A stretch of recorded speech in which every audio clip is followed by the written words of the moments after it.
Përshëndetje dhe mirë se vini në tutorialin e radhës nga mësimi në shqip. Sot do të flasim se çfarë janë constraints. Një constraint në gjuhën shqipe do të thotë shtrengim. Një constraint është një rregull i cili aplikohet mbi një tabel ose mbi një kolon dhe përcakton se si të dhënat do të ruhen në bazën e të dhënave. Pra, na lejon që të kemi të dhëna konsistente dhe të besueshme. Tipet e constraints që mund të përdorim në Postgres janë të listuar si më poshtë: not null constraint, primary key, unique constraint, foreign key, check constraint dhe exclusion constraint. Për sot do të shikojmë not null constraint. Para se të vazhdojmë me not null constraint, fillimisht do të flasim se çfarë është vlera null. Vlera null me pak fjalë është një vlerë e papërcaktuar. Dhe në databazat SQL, ne na lejohet që të vendosim vlera null mbi një kolon të çfarëdoshme. Për shembull, në tabelen që kemi përcaktuar në tutorialet e shkuar, të quajtur people, ne mund të insertojmë një vlerë e cila ka një ID të caktuar, ka një emër të caktuar, dhe për surname-in ose mbiemrin ne mund të vendosim vlerën null. Me pak fjalë, ne themi që mbiemrin nuk e dimë dhe si rezultat ne mund të insertojmë këtë vlerë. Pra, në qoftë se ekzekutojmë këtë skript, do shikoni që vlera në fjalë është insertuar me sukses.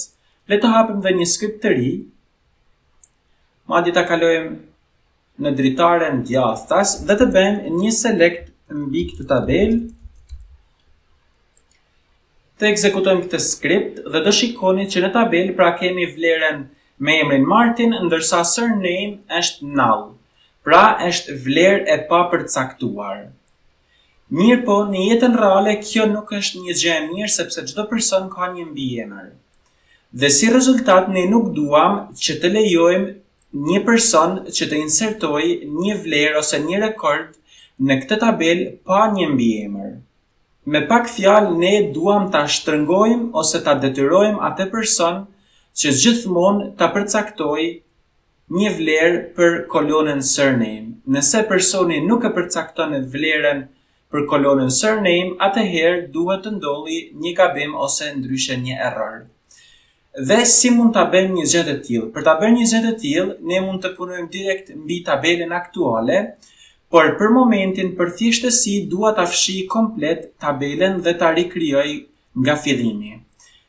Për të fshirë tabelen në fjalë, ne mund të klikojmë me të djathtën mbi emrin e tabeles dhe të klikojmë butonin delete ose ndryshe mund të themi drop table people. Pra me pak fjalë kemi thënë shkatërro tabelen people, kjo do të thotë që do e fshi tabelen komplet. Ekzekutojmë këtë skript dhe po ta shikoni është me sukses.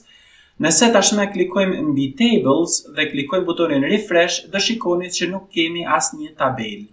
Le ta krijojmë këtë tabel duke thënë create table dhe vendosim përsëri emrin people.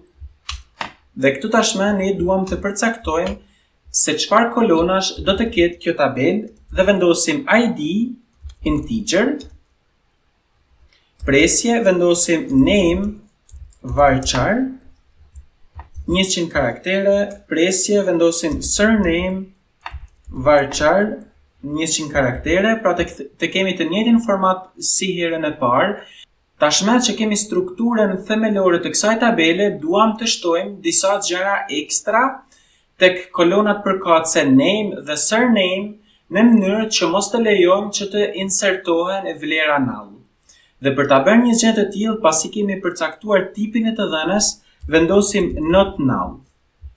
Të njëjtën gjë tek kolona e rradhës. Duke vendosur not null, kemi thënë që më jep një kolon e cila është e tipit varchar me gjatësi maksimale 100 karaktere dhe që nuk lejon vlera të papërcaktuara. Nëse ekzekutojmë këtë skript, do shikoni që ekzekutohet me sukses. Le të ekzekutojmë skriptin në anën e djathtë, do vereni që fillimisht është bosh. Le ta fshijmë tani të gjithë skriptin dhe tentojmë të insertojmë një vlerë tek kjo tabel.